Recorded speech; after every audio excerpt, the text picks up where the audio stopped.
Disneyland has always had a big river and a Mississippi sternwheeler. It seemed appropriate to create a new attraction at the bend of the river. And so Disneyland's New Orleans Square came into being. A New Orleans of a century ago when she was the gay Paris of the American frontier.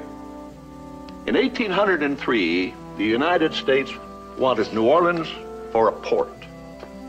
In order to get it, we had to make a package deal with Napoleon.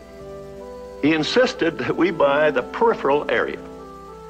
So we threw in an extra million and ended up with 800,000 square miles. The Louisiana Purchase was probably the greatest real estate deal of all time. It included all of this territory from the Gulf to Canada. Total cost, $11 million. And by the way, Disneyland's New Orleans Square alone cost $15 million.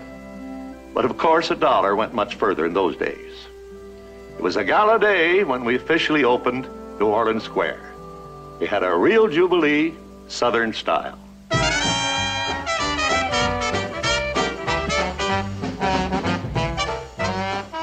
Aboard the Mark Twain, representatives of the press and other guests got a preview of New Orleans Square as they came downriver for the opening ceremonies.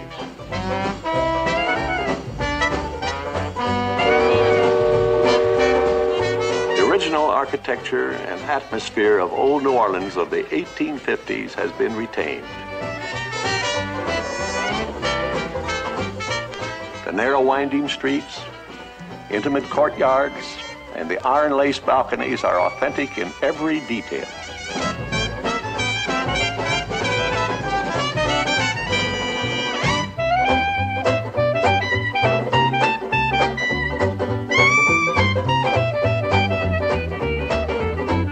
Our special guest was the mayor of the first New Orleans, Louisiana, that is. After the usual dedication speeches, we presented his honor with the key to Disneyland's New Orleans.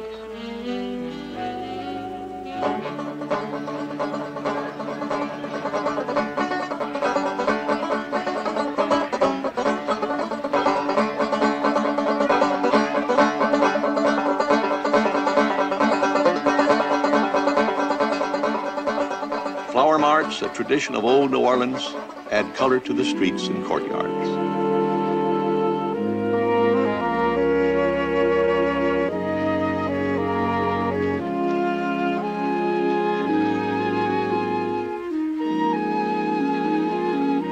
The quaint shops offer treasures from all over the world.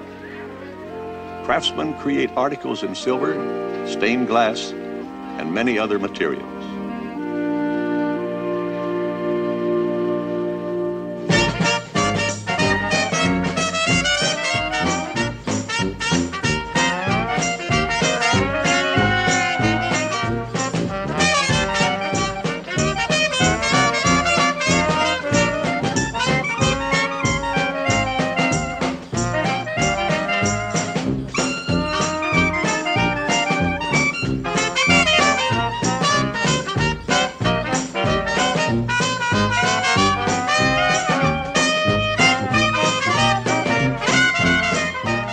Was the birthplace of marching jazz bands.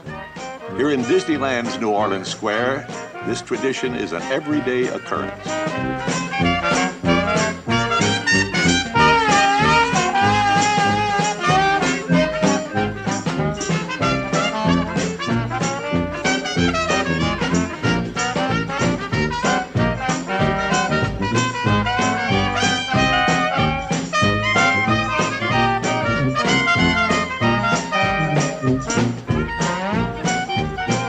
Diners in French and Creole sidewalk cafes are entertained in true Dixieland fashion.